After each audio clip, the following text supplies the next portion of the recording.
He just released dash cam video that shows a police car hitting a 16-year-old boy. We got to warn you, it's pretty hard to watch, and keep in mind the boy was not seriously hurt. Now you can see the teen running down the sidewalk, then the police car hits him and he flies up on the hood.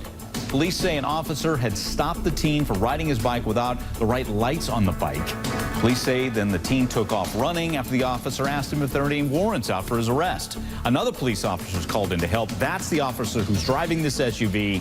Seems to lose control of the car. That's what they're saying anyway at this point, and then he hits the teen. So let's dissect this a little bit with our expert. He's former police officer, private investigator, Vincent Hill. So you hear this.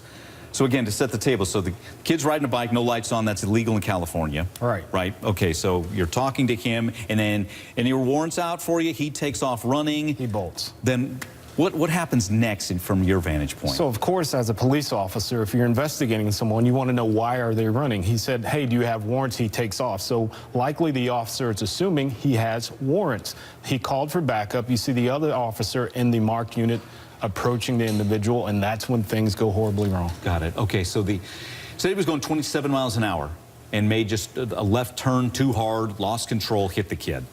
Thoughts on that?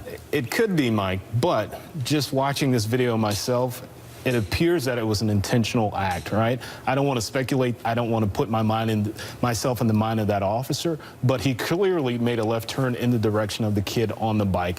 And here's the thing. You can use a vehicle as deadly force if there's a threat of deadly force, because a vehicle is basically a large bullet. It's used to take out a threat if need be, but there was no threat here in my opinion that I saw.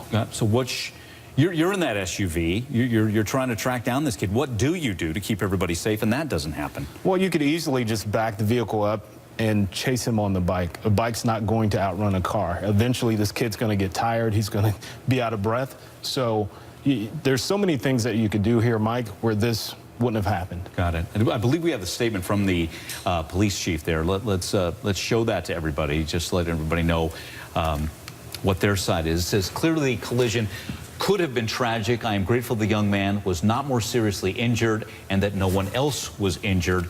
Our training is designed to prevent this sort of thing from happening. We're going to make sure our training and the officers' adherence to that training is as solid as it can be. So what is the training? Lay it out for us. Well, the training is not to use your vehicle as a deadly weapon unless absolutely necessary to stop deadly force. That wasn't the case here. So they should have just chased on foot, followed. You can't outrun a radio, key in the direction of flight for this kid, and just put it out over the radio to get more officers there on the scene. Okay, so again, they say lost control. So you're saying you make that left, you hit the brakes, get out, and chase by foot. Is it possible? Absolutely. Another option here? Yeah. Okay.